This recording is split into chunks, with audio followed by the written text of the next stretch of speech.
দর্শক, মহাসড়কে যান চলাচলের সার্বিক পরিস্থিতি জানাতে ঢাকা-টাঙ্গাইল মহাসড়কের চন্দ্রা থেকে যুক্ত হচ্ছেন সহকর্মী কামাল হোসেন বিপ্লব।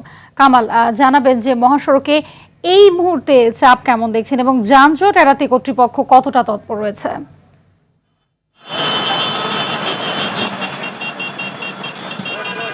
জি হাবিবা, আসলে আজকে সারাদিন যা দেখতে পেরেছেন, এখন চিত্রটা আসলে চন্দ্রার ভিন্ন।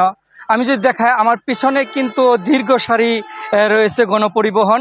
এই চন্দ্রা নবীনগর এবং চন্দ্রা গাজীপুর এবং চন্দ্রা মির্জাপুর পর্যন্ত প্রায় 20 কিলোমিটার জুড়ে এই গণপরিবহন কিন্তু থেমে থেমে চলছে এবং এই থেমে থেমে চলার কারণে কিন্তু যাত্রীরা চরম ভোগান্তিতে পড়েছে। আপনাদেরকে বলি, আজ কিন্তু সরকারি অফিস আদালতের শেষ দিন, আর বিকেল টাইমে কিন্তু এই চন্দ্রা এলাকায় কিন্তু যানজটের সৃষ্টি হয়েছে।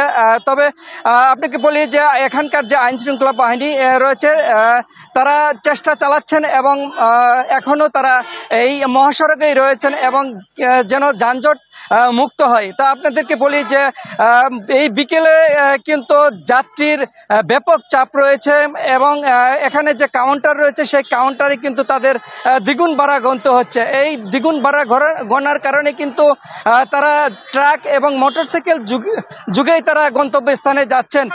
এছাড়া আপনাকে বলি যে একটু আগে কিন্তু বাংলাদেশ হাইওয়ে পুলিশের যে আইজিপি দেলোয়ার মিয়া, তিনি কিন্তু এই চন্দ্রা পরিদর্শন করেছেন। তিনি জানিয়েছেন যে এই চন্দ্রা ত্রিমুর এলাকায় সন্ধ্যা থেকে আগামীকাল পর্যন্ত এই মহাসড়কে ব্যাপক গণপরিবহনের চাপ থাকবে এবং যাত্রীর চাপ থাকবে। তবে এই মহাসড়কে কিন্তু 3 স্তরের আইন শৃঙ্খলা বাহিনী কাজ করে যাচ্ছেন। কোথাও যদি যাত্রীদের হয়রানি করা হয়, তারা ব্যবস্থা গ্রহণ করবেন বলে জানিয়েছেন। জি হাবিবা, এই ছিল ঢাকা-টাঙ্গাইল মহাসড়কের সর্বশেষ খবর। ধন্যবাদ আপনাকে, কামাল।